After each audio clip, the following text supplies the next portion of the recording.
नमस्कार, prime debate में आपका स्वागत है। महिलाओं के यौन उत्पीड़न और दुष्कर्म के कानून को सख्त बनाने वाले अध्यादेश पर राष्ट्रपति प्रणब मुखर्जी ने दस्तखत कर दिए हैं। अब बलात्कार और उसके बाद हत्या के दोषियों को फांसी का प्रावधान भी कानून में शामिल हो गया है। वहीं कुछ अहम मुद्दे अब भी छूट गए हैं। ऐसे में ये नया कानून कितना कारगर साबित होगा, जानेंगे प्राइम डिबेट में। दिल्ली गैंग रेप कांड के मद्देनजर उठे जन आक्रोश के बाद सरकार ने रेप कानून की समीक्षा के लिए जस्टिस JS वर्मा कमेटी गठित की थी। इस कमेटी ने सरकार को अपनी सिफारिशें दी थी, जिसके बाद केंद्र सरकार इस संबंध में अध्यादेश लाई है। आपराधिक कानून संशोधन अध्यादेश 2013 के तहत अब रेप और उसके बाद हत्या के मामलों में फांसी के प्रावधान को शामिल किया गया है। अध्यादेश के तहत दुष्कर्म और हत्या या पीड़ित के कोमा में जाने पर न्यूनतम 20 साल का कारावास या उम्र कैद या फिर मौत की सजा दी जाएगी। वहीं एसिड हमले के मामलों में 10 साल तक के कारावास की सजा सुनाई जाएगी। इसके अलावा महिला को निवस्त्र करने पर 3 से 7 साल तक का कारावास होगा और ताक झांक के अपराध में 3 साल तक की जेल होगी। वहीं पीछा करना छेड़खानी के लिए न्यूनतम 1 वर्ष की कैद हो सकेगी। अध्यादेश में दुष्कर्म या रेप की परिभाषा को बदलकर यौन हमला कर दिया गया है, जिससे लिंग भेद खत्म हो गया है। इसके अलावा जानबूझकर छूना या अश्लील हरकत को अलग से अपराध में शामिल किया गया है। हालांकि सरकार ने अफसपा और जनप्रतिनिधि कानून में संशोधन को फिलहाल मंजूरी नहीं दी है। इसके अलावा मैरिटल रेप यानी वैवाहिक बलात्कार को भी अध्यादेश में शामिल नहीं किया गया है। इन मुद्दों पर महिला संगठनों ने रोष व्यक्त किया है। राष्ट्रपति की मुहर के बाद ये अध्यादेश तुरंत प्रभाव से लागू हो गया है। हालांकि इसे 6 हफ्तों के भीतर संसद में पास कराना होगा। माना जा रहा है कि कानून की शक्ल अख्तियार करते करते इसमें कई और बदलाव हो सकते हैं। यौन अपराधों के खिलाफ ये अध्यादेश महज खानापूर्ति है या फिर इसे वाकई में स्थिति बदलेगी, बताएंगे हमारे मेहमान। हमारे साथ स्टूडियो में मौजूद हैं हेमंत गोस्वामी, जो बर्निंग ब्रेन सोसाइटी नाम की गैर सरकारी संस्था चलाते हैं, डॉक्टर श्रुति बेदी, जो पंजाब यूनिवर्सिटी के इंस्टीट्यूट ऑफ लीगल स्टडीज़ में पढ़ाती हैं, मेजर जनरल राज मेहता, जो सेवानिवृत्त सैन्य अधिकारी हैं और सैन्य मामलों पर लिखते आए हैं, और सुखदीप कौर, जो एक प्रतिष्ठित राष्ट्रीय दैनिक के साथ बतौर पत्रकार काम कर रही हैं। हेमंत, आपसे जानना चाहेंगे, आप संतुष्ट हैं जो अध्यादेश आया? आपको लगता है कि महिलाओं के खिलाफ होने वाले अपराधों में लगाम लगेगी, कमी आएगी? जी, मेरे हिसाब से जिस तरह की रिकमेंडेशन थी उससे तो बेहतर है अध्यादेश। और अगर आप देखें तो इसमें काफ़ी सारी चीज़ों तक कवर हो जाती हैं जी। पर कुछ जगह मुझे लगता है कि ये जितना होना चाहिए उससे ज़्यादा जा रहा है और उसका दुरुपयोग भी हो सकता है। हालांकि इसमें कुछ ऐसे प्रोविज़न है जिसका मुझे लगता है कि सबको स्वागत करना चाहिए, जैसे कि 166 के साथ सेक्शन 166A ऐड कर दिया गया है, जो आपने ये शुरू वाली स्लाइड्स में नहीं बताया। मुझे लगता है सबसे बड़ी जो इसकी खूबी है वो पुलिस ऑफिसर जो कंप्लेन रजिस्टर नहीं करते उनके अकाउंटेबिलिटी लेके आना है। सो 166 प्रोविज़न काफ़ी पुराना है, IPC में शुरू से ही है, जिसमें ये प्रोविज़न है कि अगर कोई पुलिस ऑफिसर या कोई भी पब्लिक सर्वेंट अपने कानून के हिसाब से काम नहीं करता तो उसके खिलाफ एक्शन लिया जा सकता है। पर 166A में स्पेसिफाई कर दिया गया है, पुलिस ऑफिसर्स को उसमें डाल दिया गया है। तो ये मुझे लगता है कि ये सबसे बड़ा कदम है। बाकी सब चीजें जो हैं वो आपने पनिशमेंट बढ़ा दी और कुछ चीजों में वो कर दिया, वो कॉस्मेटिक है। फांसी की सजा का प्रावधान भी अब कर दिया गया है, जो पहले नहीं था। वो जो फांसी का किया वो सिर्फ अगर वेजिटेटिव स्टेट में भी, जरूरी नहीं कि आप मारे, अगर कोई फीमेल वेजिटेटिव स्टेट में पहुंच जाती है तो भी उसके लिए फांसी का प्रावधान है। पर यहाँ पर कुछ प्रोविजन जो है वो अगर आप देखें तो वो कन्फ्लिक्ट में है। एक तो सेक्सुअल ऑफेंसेस बिल जो अगेंस्ट वर्किंग वीमेन पड़ा हुआ है पार्लियामेंट में वो, और दूसरा जो अभी 2012 में एक आया है नया against child, sexual offences against child act जो आया है 2012, तो उसमें अगर आप देखें तो कुछ ऐसे ऑफेंसेस हैं जहां पर जो ऑलरेडी पार्लियामेंट में एक्ट पास हो चुका है वहां पर सजा का प्रावधान कम है और उसमें कोई अमेंडमेंट नहीं की गई है, जबकि वहां पर भी आपको अमेंडमेंट करनी चाहिए थी। अगर चाइल्ड के किसी बच्चे के अगेंस्ट यौन शोषण होता है तो वहां तो ज्यादा कड़ा प्रावधान होना चाहिए था, उसमें संशोधन होना चाहिए। वो तो अभी ताज़ा एक्ट है तो उसमें तो होना जरूरी था, तो वो रह गया और यहाँ पर इन्होंने अध्यादेश के जरिए ये लागू कुछ छूट गया है। डॉक्टर श्रुति, आप किस तरह से देखती हैं इस अध्यादेश को? मेरे ख्याल से तो बहुत अच्छा है। ये काफ़ी चीज़ों को महिला संगठन को काफ़ी एतराज़ है, कुछ चीज़ों पर एतराज़ भी है। हाँ, जैसे आप कह रहे हैं कि केस है जो मैरिटल रेप का है वो नहीं कवर हुआ है, ये women organisations and women are protesting, पर उसमें एक ये बात आ जाती है कि इट इज़ वेरी डिफ़िकल्ट, वो हमें बहुत मुश्किल हो जाती है प्रूव करना इन सच सर्कमस्टांसेस। तो हमारे को इट रिक्वायर्स कॉन्क्रीट एविडेंस, तो वो हमारे को देना मुश्किल है। उस एंगल की वजह से ये एज एन ऑफेंस, मतलब ज़्यादा ऑफेंस बनाना और विद हायर पनिशमेंट इंक्रीज करी है, बट उसको रेप के दायरे में लाना थोड़ा सा मुश्किल उस एंगल से हो गया है। सो मिजे मेहता, जनरल मेहता, आप किस तरह से देखते हैं अध्यादेश? आपको लगता है कि काफ़ी है अपराधों को रोकने के लिए महिलाओं के खिलाफ? मैं सोचता हूँ काफ़ी नहीं है मैम जी। क्या कुछ होना चाहिए? जिस किस्म के अत्याचार औरतों के खिलाफ किए जा रहे हैं, पनिशमेंट को थोड़ी सी मात्रा से बढ़ाना, जैसे साहब ने जिक्र किया था, कॉस्मेटिक जेस्चर ही है जी। इनफैक्ट डेथ सेंटेंस इसमें वारंटेड था और डेथ सेंटेंस होना चाहिए था। और जहाँ तक मैरिटल रेप का सवाल है, मेरे ख्याल उसको भी शामिल करने में कोई हर्ज नहीं था। To that extent it is a partial alleviation, पूरे तरीके से संतुष्टि नहीं है, फिर भी पहले से तो बेहतर है। शुरुआत सही है आपको लगता है? जी। सुखदीप, आप क्या कहेंगी?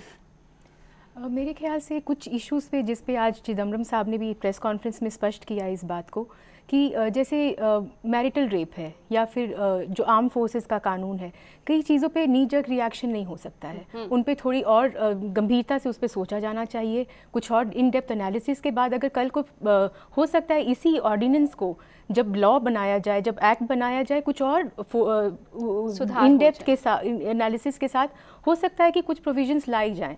पर मेरे ख्याल से अगर आप जो अभी का लॉ देखेंगे, जो उन्होंने प्रपोज भी किया है क्रिमिनल अमेंडमेंट एक्ट, उसमें भी बहुत सारी कॉन्ट्रडिक्शंस हैं, जैसे कि उन्होंने बताया।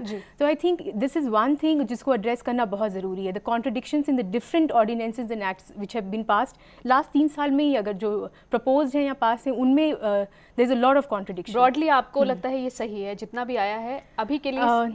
मुझे लगता है इट्स अ वेलकम स्टेप। जो भी थोड़ा बहुत शुरुआत हुई है, कब हुआ था इंडिया में कि कोई कमीशन बने और उसकी 2-3 हफ्तों के अंदर एक ऑर्डिनेंस पास हो जाए। I think the public sentiment को जो रिस्पेक्ट दी है उन्होंने, I think it's a welcome step. General Mehta, in fact मैं with reference to Armed Forces Special Powers Act, ये इनके दायरे में था ही नहीं। और इसके ऊपर 1 महीने या 5 हफ्ते के टाइम में बैठ करके इन एडिशन टू चार्टर आप अगर ये सिफारिश पेश करें कि इसको रिसेंड करना चाहिए, वो मेरे ख्याल एक तरीके की ज्यादती थी। सिफारिश सही है? सिफारिश गलत है मैम जी, क्योंकि जब तक आप इतना कॉम्प्लिकेटेड केस है जिसको समझने के लिए, सूझबूझ के लिए एक सेपरेट कमीशन को बैठना चाहिए था, अंडरस्टैंड करने के लिए कि ये क्यों हम लिफ्ट नहीं कर पा रहे। तो इस तरीके से उसको रेप के साथ क्लब करना या सेक्सुअल असॉल्ट के साथ क्लब करना और उसको भी रिकमेंडेशन में पेश कर देना, एक तरीके से गवर्नमेंट का हाथ बांधने का ये काम कर रहा है। लेकिन अफसपा के अंतर्गत जो आते हैं, जो जवान, क्या उन्हें लाना चाहिए इस दायरे में? क्योंकि उनके लिए हमने रिकमेंडेशंस उसमें पढ़ी नहीं है, वो ऑलरेडी आ गए हैं।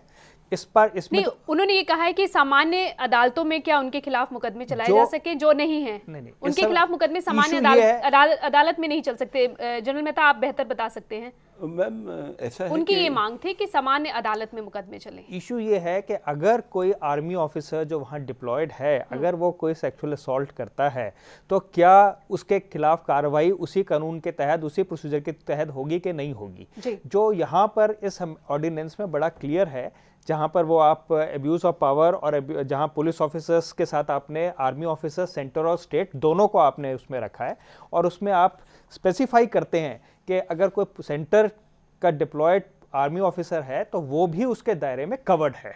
ये स्पेसिफाई किया गया है ऑर्डिनेंस में। अफसपा की बात खास तौर पर उन्होंने की है। उसकी स्पेसिफिक कोई स्पेशल एक्ट होगी तो उसकी बात करने, मतलब उसका क्या प्रोविजन और क्या कन्फ्लिक्ट है, that would be a separate matter all together. But if an army officer is involved और एन आर्म फोर्सेस का कोई भी व्यक्ति इन्वॉल्व है तो वो तो कवर्ड है। नहीं, ये अफसपा की खास तौर से उन्होंने अफसपा की बात कही थी। आपको लगता है कि उसको दायरे में लाया जाना चाहिए, सामान्य कोर्ट में ही उनके मुकदमे चलने चाहिए? सवाल नहीं उठता मैम, क्योंकि लार्जर इशू ये है कि एस्पा लिंक्ड किस चीज़ के लिए था कि जिस जगह पर एम्प्लॉय किया गया है वहाँ पर पीस वापस आ जाए और अमन वापस आ जाए जी। अगर इसके साथ आप लिंकेज रखते हैं तो इस वक्त जो कश्मीर में हो रहा है वो वैलिड है, जस्टिफाइड है मैम। पर बहुत सारे आरोप लगते रहे हैं जवानों पर। नहीं, मतलब आपको ये मान के चलना पड़ेगा मैम कि जितनी भी इंस्टीट्यूशन इस मुल्क में हैं उसमें सबसे नंबर 1 पोजीशन पर फौज है, क्योंकि अगर उनको पता चल जाता है कि किसी अफसर, जेसीओ या जवान ने गलती की है, उसको माफ़ी गलती का कोई सवाल ही नहीं है। अगर कुछ ऐसे केस हो गए, जो 2-3 केसेस हैं जो बहुत ही विजिबिलिटी रखते हैं, उसके ऊपर गवर्नमेंट एक्शन ले रही है जो एप्रोप्रिएट समझती है। आपको लगता नहीं कि जो महिला संगठन कह रहे हैं कि दुरुपयोग होता है, कई बार अफसपा के दौरान दुरुपयोग होता है, अपने अधिकारों का दुरुपयोग करते हैं, और इसलिए वो ये कह रहे हैं कि इसको यहाँ इस दायरे में लाया जाए। खास तौर पर जम्मू कश्मीर की ही बात की जाती है। ब्लैंकेट पावर्स हैं उस लॉ में, और उस लॉ की कश्मीर क्या वहाँ के सीएम तक ने उसकी रिव्यू की डिमांड की है। तो मेरे ख्याल से अगर त्रिपुरा ले लें, जितने भी मिलिटेंसी हिट स्टेट्स हैं, वहाँ पे बहुत हाई केसेस ऑफ आपको रेप जो आरोप लगते भी और कई बहुत अनरिपोर्टेड भी होते हैं। इशू इसमें ये है कि क्या वो कवर्ड है कि नहीं। मेरे हिसाब से तो मेरे पास जो यहाँ ऑर्डिनेंस की कॉपी है, ऑर्डिनेंस की कॉपी में सेक्शन 376(2)(c) के अंदर इन्होंने स्पेसिफिक प्रोविजन डाला है which says whoever being a member of the armed force is in the area by virtue of deployment by the central or the state government commit sexual assault। ये special armed forces की बात है हेमंत जी। I agree on that। अफसपा की बात कर रहे हैं कि उस मामले में आरोपियों को गिरफ्तार कर उन पर सामान्य अदालतों में मुकदमा चलाया जाना चाहिए। अगर आप उनको सामान्य अदालत में, वहाँ पे शायद उनका ये आरोप है कि दुरुपयोग हो रहा है। जब अफसपा इज अ स्पेशल लॉ, जब स्पेशल लॉ लागू होता है तो जनरल लॉ नहीं होता। जनरल लॉ है ये। अगर कश्मीर का कोई अगर आप बोल रहे हैं after the amendment this follows, this will override and supersede whatever is over there. ये लीगैलिटी से हट करके अगर हम इस चीज को एग्जामिन करें मैम कि टेररिस्ट अक्रॉस द बॉर्डर से भी आ रहा है, टेररिस्ट लोकल भी है या इंडिजिनस भी है, इसको अगर हमने काबू करना है, और अगर आप फौज के दोनों हाथ या एक हाथ पीछे बांध दें और उनको आप कहें कि अभी आप जाकर के अपनी कार्रवाई करो, तो ये फौज के खिलाफ एक दुरुपयोग है, एक अनफेयर प्रैक्टिस है। क्योंकि अगर आप हमको रिस्ट्रेन कर रहे हैं और आप ये भी चाहते हैं कि पीस शुड बी मेंटेन्ड, फिर तो वो फेयर बात नहीं है, क्योंकि आप कंप्लीट एडवांटेज आप दे रहे हैं। Because why was this introduced in the first place? इसको इंट्रोड्यूस तब किया गया था जब ये तय हो गया कि डिस्टर्ब्ड एरिया में, वो ठीक है कि शांति के लाने के लिए अफसपा को लागू किया गया था, लेकिन जो आरोप लग रहे हैं जवानों पे, उसके बारे में बात हो रही है कि क्या उन पर मुकदमे सामान्य अदालतों में चलाए जाने चाहिए, जिसका जस्टिस वर्मा कमेटी ने सिफारिश की थी, लेकिन अध्यादेश में वो नहीं है। सुखदीप, मेरे ख्याल से अगर जहाँ भी स्पेशल पास दी जाती हैं आर्मी को, वो एक बहुत ही अलग इंटेंट से दी, ये नहीं कि आप किसी का घर अगर आप खोजबीन कर रहे हैं, हो रहा है, तो फिर काफ़ी ऐसे केसेस हैं जहाँ पे आर्मी ऑफिसर्स ये कहने कि हमें सस्पेक्ट है कि यहाँ पे टेररिस्ट जो घरों में जाते हैं और वहाँ पे रेप्स हुए हैं, and there are many states, ये खाली जम्मू कश्मीर या जहाँ भी आर्म फोर्स, ऐसे हालातों में उनको अकाउंटेबिलिटी में लाना ज़रूरी है। ब्लैंकेट पास नहीं दे सकते हैं। क्या हम ये मान के चलें कि आज की तारीख में हिंदुस्तानी फौज जो इस मुल्क की सबसे नंबर 1 पोजीशन पर इंस्टीट्यूशन है, क्या हम मान के चलें कि हम लॉलेस हैं और हमारे पास कानून नहीं है? लेकिन कुछ मामले जो हैं उठ रहे हैं उस पर कोई ऐसा सिस्टम नहीं है दुनिया में जिसको परफेक्ट आप कह सकती हैं। पहली बात, लेकिन सुधार की बात की जा सकती है अगर कुछ गलत हो रहा है तो। मैं आपसे ये कहना चाहूंगा कि अगर आप इन 4 पैनल से भी आप बात कर लें, I just give one example. 2010 में मैम 120 के लगभग कश्मीरी लड़के, जवान लड़के मारे गए। अब जो नॉर्मल परसेप्शन आम आदमी की ये है कि इसमें फौज का हाथ था। मैं आपको बतलाना चाहूंगा फौज ने एक गोली फायर नहीं की, ये सब गोलियां पुलिस ने, सीआरपीएफ ने फायर की। अब इसका इल्जाम हमारे सिर पे लग रहा है कह करके कि यूनिफॉर्म फौज जो है वो टोटली आउट ऑफ कंट्रोल है, इसलिए उनको हम कंट्रोल में लाएं। आप मान के चलें कि इन 120 लोगों में the army did not interfere at all, because शहरों का कंट्रोल सीआरपीएफ और पुलिस के पास है। अब ऐसे अनइन्फॉर्म्ड कमेंट अगर पास किए जाएं कि इनकी वजह से इतने हजारों केस हो रहे हैं, आपका मतलब कई बार गलत आरोप भी लगते हैं। बिल्कुल सही बात है। आप ये इसकी कोई वैलिडिटी नहीं है, इसकी कोई वैलिडिटी करना कि आर्मी जो है लॉ, वहाँ लॉनेसनेस है और आर्मी जो है हमेशा अब्यूज करेगी, वो बात बिल्कुल ठीक वो हमेशा तो की बात तो की भी नहीं जाती। सेना तो हमारी सुरक्षा के लिए हमें पता है, लेकिन जो कभी आरोप लग रहे हैं हम उस पर चर्चा कर रहे हैं, वो नॉर्मल कोर्ट्स में नहीं ट्राई कर सकते। क्योंकि अगर जैसे कश्मीर जैसे एरिया में पोस्टेड है आर्मी, तो वहाँ की जो लोकल जुडिशियल सिस्टम है वो भी उन लोकल लोगों से भरपूर है, उनसे चलाया जा रहा है। अब वो लोग इनविकल हैं आर्मी के टुवर्ड्स, वो क्या फेयर ट्रायल देंगे आर्मी को, ये भी बड़ा क्वेश्चन है। और इसको इस वजह से ही ये लॉज जैसे अफस्पा जैसे हैं जो हम नेशनल सिक्योरिटी की वजह से हमें लागू करने पड़ते हैं, बहुत ज़रूरी है वहाँ पे लागू करना, टू गिव प्रोटेक्शन। जो हमारे रक्षा सुरक्षा देखभाल कर रहे हैं उनको भी सुरक्षा चाहिए। तो इसी बात पर शायद चिदम्बरम साहब ने कहा है कि अभी इस पर चर्चा और उसमें बड़ी ये नहीं चर्चा है, होनी चाहिए, उसके बाद इन सुझावों को हम आगे इस पर विचार कर सकते हैं। और उसमें ये नहीं है कि उनका ट्रायल नहीं होता, उनका कोर्ट मार्शल होता है, बाकायदा बिल्कुल होता है। वो आपको लगता है सफिशिएंट है? नहीं, उनका भी पूरी जानकारी होती है, ऐसे नहीं है कि उनकी कोई ट्रायल नहीं है, पर उनके उन अथॉरिटी से होती है जो उनको फेयर ट्रायल उनके सामने दे सकते हैं। ठीक है, छोटा सा एग्जांपल आपको देना चाहूँगा। जब मैं कश्मीर में था 2005 में, एक बड़ा प्रोमिनेंटली एक्सपोज केस हमने ट्राई किया था मेजर रहमान का।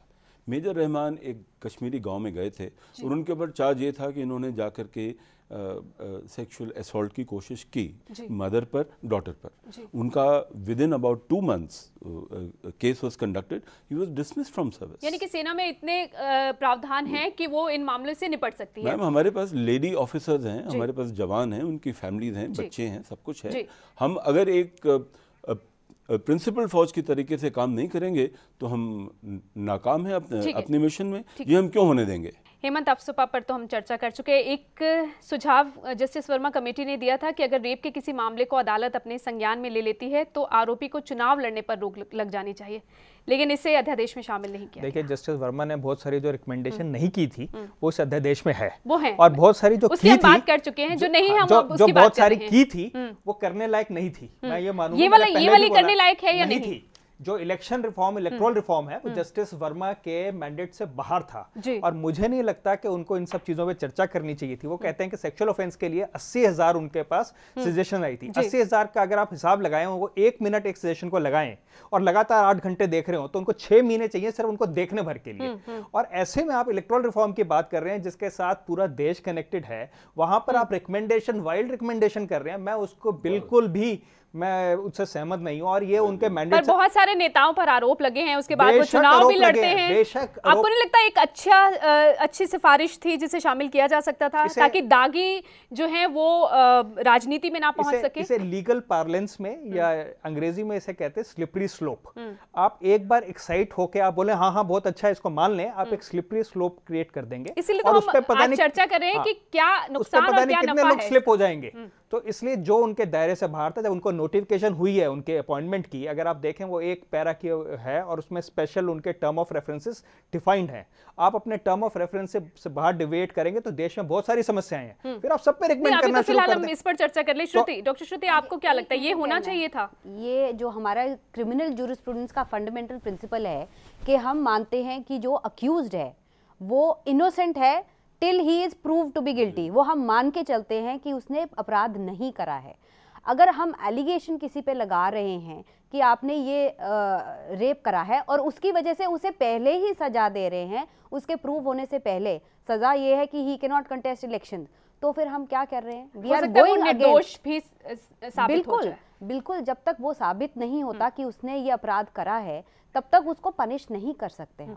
जनरल मेहता, एक और सिफारिश थी जिसे अध्यादेश में शामिल नहीं किया गया, वो ये कि जो बड़े अधिकारी हैं उन पर अगर रेप के आरोप लगते हैं तो कानूनी कार्रवाई शुरू करने से पहले किसी की मंजूरी की जरूरत नहीं होनी चाहिए, इजाजत नहीं लेनी चाहिए। अगर हाई ऑफिशियल्स पर दुष्कर्म के आरोप लगते हैं, अभी इजाजत लेनी पड़ती है कि हम इनके खिलाफ चलाने लगे हैं या डिपार्टमेंट से जरूरी होता है? नहीं, रेप के केस में ऐसा कुछ नहीं है। जो जहाँ क्रिमिनल ऑफेंस है वहाँ सुप्रीम कोर्ट बहुत क्लियर है, एक बार नहीं बहुत बार उसने सुप्रीम कोर्ट ने बोला है ऐसे क्रिमिनल ऑफेंस, कोई मर्डर करते हैं, रेप करते हैं, उसके लिए आपको किसी तरह की परमिशन नहीं चाहिए। बड़ा वो अधिकारी, जितना भी बड़ा अधिकारी हो, सिर्फ वो प्रिवेंशन ऑफ करप्शन एक्ट या कुछ ऐसे इश्यूज हैं जहां पर आपको प्रायर सैंक्शन की जरूरत होती है। ऐसे क्रिमिनल ऑफेंसेस में कोई सैंक्शन की जरूरत नहीं है, ये ऐसा नहीं है। एक और सुखदीप, ये आपसे चर्चा करना चाहूंगी, वैवाहिक जो मैरिटल रेप का उन्होंने कहा था कि इसे भी दुष्कर्म की श्रेणी में शामिल किया जाए। अगर जबरदस्ती पत्नी की मर्जी के खिलाफ शारीरिक संबंध बनाया जाता है तो उसे भी नकारा है अध्यादेश में। आपको लगता है कि मैं आपके ध्यान में एक बहुत ही अजीब जो अभी जो क्रिमिनल अमेंडमेंट बिल आना है जो प्रोसीजर का, उसमें जो मैरिटल रेप की डेफिनेशन है उसमें 15 इयर्स का प्रावधान है कि 15 साल से अगर बड़ी है लड़की तो वो मैरिटल रेप माना जाएगा। और उसके अगर there is a lot of contradiction कि पहले उन्होंने अब उसी चीज़ को वो चेंज करना, एज एक तरफ आप 18 साल एज रखते हैं जुवेनाइल की, एक तरफ आप 15 साल वाइफ के लिए रखते हैं, which against goes against the Child Marriage Act. Ordinance में 18 साल और 16 साल कर चुके हैं, इस ऑर्डिनेंस में ऑलरेडी 18 साल कर दिया, so it is already there. जो मैरिटल रेप, मैरिटल में 16 कर दिया, जो पहले 15 था, तो एक साल बढ़ा के 16 किया, तो 16 भी 18 से कम है, जो कि मैरिज की एज है। तो कितनी बड़ी कॉन्ट्रडिक्शन है मुस्लिम लॉ के हिसाब से, मुस्लिम लॉ के हिसाब से उन्होंने ये वाला जो प्रावधान कहते हैं घरेलू हिंसा रोकने के लिए कि आप जबरदस्ती पत्नी के साथ संबंध नहीं बना सकते, इसे उन्होंने कहा था कि इसको भी दुष्कर्म की श्रेणी में शामिल किया जाए। ये प्रावधान सिफारिश की गई थी, लेकिन इसे शामिल नहीं किया गया। मेरे ख्याल से उन्होंने बहुत क्लियरली इस बात को कहा है कि इस इशू को हम और गंभीरता से इसके ऊपर सोचेंगे और इसके ऊपर अगर ज़रूरत पड़ी तो, पर आप ये देखिए कि उन्होंने सज़ा बढ़ा दी है इसकी। हाँ, सज़ा बढ़ाई है, सज़ा बढ़ाई है। उसका मतलब है कि अगर कोई कंप्लेनेंट आता है इस तरह के कंप्लेन के साथ, तो उसको सज़ा का प्रावधान भी है और ज़्यादा सज़ा का प्रावधान है। डॉक्टर श्रुति, चीज़ कहना चाहूँगी, जो हमारा सेक्शन 498A है IPC का, उसको हमने देखा है डाउरी हैरेसमेंट के लिए, वो हमने बहुत मिसयूज़ हुआ है। हाँ, लेडीज़ और विमेन ने इसको यूज़ करने की बजाय उनके लिए जो उनके बेनिफिट के लिए बनाया गया था, वो मिसयूज़ हुआ है। जो मैरिटल रेप है, मैं ये नहीं कह रही कि ये भी ऐसे ही होगा, बट ये भी एक दायरा है जहाँ पे मिसयूज़ का ज़्यादा चांस है, और इसमें ये चांस इसलिए ज़्यादा है क्योंकि ये this is very difficult to prove. एक चीज़ और, इन्होंने दुष्कर्म या बलात्कार शब्द हटाकर यौन हमला कर दिया है, इसके बारे में क्या कहेंगी? सेक्सुअल असॉल्ट, वो जेंडर इस परिभाषा को बदलने से ये है कि उसमें नेगेटिविटी, रेप की जो नेगेटिविटी अटैच है वो खत्म हो जाती है और जेंडर भी खत्म हो जाता है। इट इज नॉट जरूरत थी इसकी। हाँ, मेरे ख्याल से बहुत ज़्यादा ज़रूरत थी इसको जेंडर स्पेसिफिक ना करना, क्योंकि आज की डेट में होमोसेक्सुअलिटी और इस तरह के जो चीज़ें जिसको आप एक तरह से लीगल सैंक्शन देते हैं, फिर बाय फीमेल जहाँ पोर्नोग्राफी फिल्म्स बनाई जाती हैं, जहाँ पर कई ऑब्जेक्ट्स इंसर्ट किए जाते हैं, इस तरह की चीज़ें होती हैं, तो वो सारी की सारी चीज़ों को कवर करना ज़रूरी था, जो सेक्शुअल असॉल्ट में कवर किया जाता है। और ये इंटरनेशनल प्रैक्टिस जो इस समय ग्लोबल चल रहा है उसके हिसाब से है। पर यहाँ पर जनरली मुझे ये लगता है कि यहाँ पर जो इन्होंने बोला, बहुत सारी चीज़ों का दुरुपयोग की संभावना है, खासकर जब आपने इंडियन एविडेंस एक्ट को भी अमेंड किया है। एविडेंस एक्ट में अब जो अपना बर्डन ऑफ प्रूफ है वो आपने सस्पेक्ट पे डाल दिया है। तो जहां पर फीमेल बोलती है हाँ मेरे साथ शोषण हुआ है, वहां पर फर्दर कोई सवाल नहीं, वहां कैरेक्टर पे कोई सवाल नहीं, कुछ और नहीं, तो वहां पर ये प्रिज्यूम करेगी कोर्ट कि हाँ ये जैसे जो बोला जा रहा है दैट्स अ गॉस्पेल ट्रुथ। यानी गंभीर मसला, आगे भी चर्चा की जरूरत है। आप सभी इस चर्चा में शामिल हुए, आप सभी का शुक्रिया। केंद्र सरकार ने यौन अपराध से जुड़े कानूनों में फेरबदल के अध्यादेश तो जारी कर दिया है, लेकिन जैसे जस्टिस वर्मा कमेटी ने कहा था, समस्या कानून को अमल में लाने में है। उम्मीद की जा सकती है कि अब ये कानून सख्ती से बढ़ते जाएंगे। वहीं अफसपा या जन प्रतिनिधि संशोधन कानूनों में बदलाव के लिए ज्यादा सोच विचार की जरूरत है, क्योंकि इन पर जनधारणा के बूते पर जल्दबाजी में फैसला नहीं लिया जा सकता। खबरों की दुनिया में आइए, हमारे साथ कहीं भी और कभी भी जुड़िए। हम मिलेंगे फेसबुक पर, हम दिखेंगे यूट्यूब पर, हमें फॉलो कीजिए ट्विटर पर। खबरों के साथ बने रहिए रात दिन।